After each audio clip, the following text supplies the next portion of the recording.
One controversial aspect of civil liberties we've not touched on yet is surveillance. Let's start with a definition so we know what we're talking about. Surveillance is the act of carefully watching a person or place, especially one that's suspected. Listening. Listening for definitions. The speaker gives a definition of a key term. Did you hear it? Did you write it in your notes? Even if you don't get every word of the definition, the parts you do write down will help you to reconstruct the definition later. You can always consult a dictionary, a classmate, or the speaker to clarify your understanding of a term.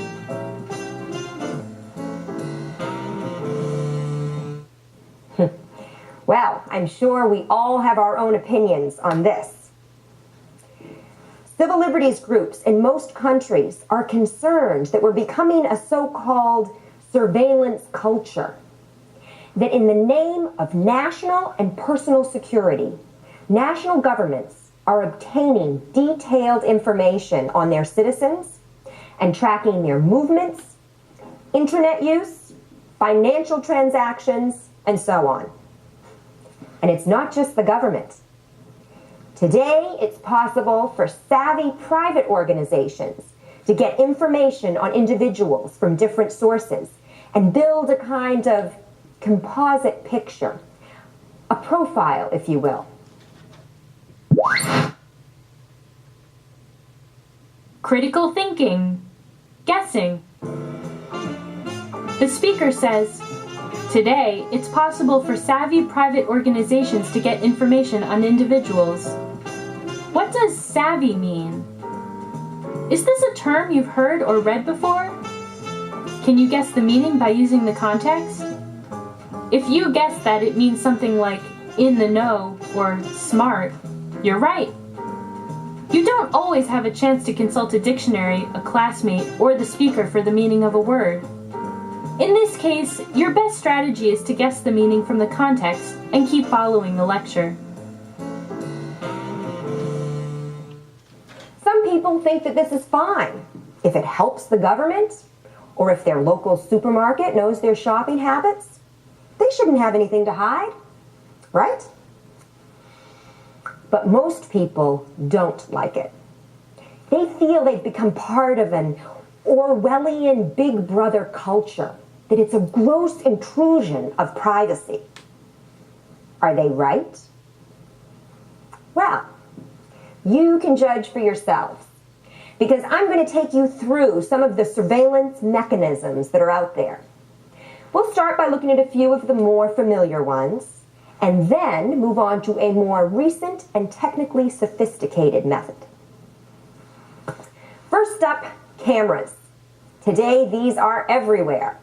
Closed-circuit TV cameras are in stores monitoring shoplifters, in cash machines identifying fraud gangs, and on public transport watching vandals and thugs. But of course, they're also watching perfectly ordinary, innocent people like you and me, going about their daily lives completely unaware that they're being monitored. You know, today in the US, for example, there are probably upwards of 6 million surveillance cameras. In New York City alone, they've increased 50% in the past few years. And in Britain, that figure is 4.5 million cameras. That's one camera for every 14 people, recording each citizen up to 300 times a day. Note-taking. Noting statistics. Speakers often use statistics to support a concept. Statistical information is often dense in nature, requiring close listening and the use of symbols and abbreviations. Here are some ways you may have noted the statistics you just heard.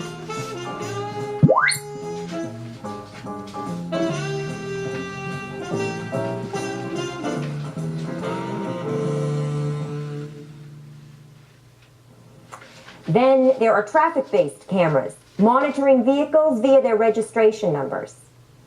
Right now, the UK government is considering recording all car journeys taken on main roads as a deterrent to terrorism and crime generally.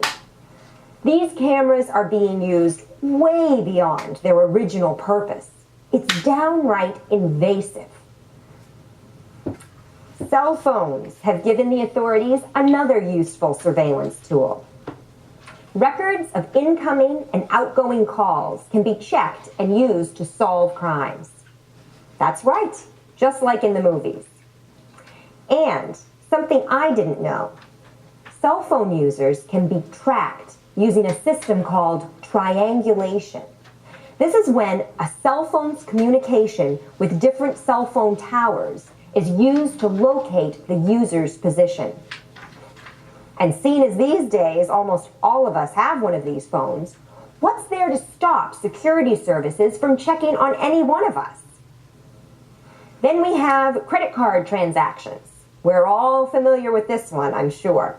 Every time we use a credit or debit card, we're making an announcement of where we are, how much we're spending, and on what. Again, useful for crime busting when, say, unusually large amounts of money are suddenly spent uncharacteristically. But do we really want people to know this stuff? Do we want anyone having access to our financial records? Okay, let's look at one of the more sophisticated surveillance techniques. Biometric facial recognition, which uses computer programs to analyze images of human faces for identification purposes. And they do it by taking an image, say from a photo or video frame, then they measure facial characteristics, like the distance between your eyes and the length of your nose, for instance. Then they create a template, which the software can compare with another image, like of a person going through airport security. If there's a match, then hey, presto, that person gets pulled aside for questioning. They've got this system operating at a number of airports. It's also been used at major sporting events, like the Super Bowl, where pictures were taken of every person entering the stadium and then compared against a database. Now, all the instances of surveillance I've mentioned are products of the digital age, of technology that's now so easily available that it's just too simple and tempting for security agencies and commercial organizations not to take advantage of it. And here's the catch. Just to function in today's world requires us, increasingly, to expose ourselves to these threats to our privacy. We basically have no choice. Let's face it. How many of us these days can really manage without a credit card, an ID card, email, or a cell phone?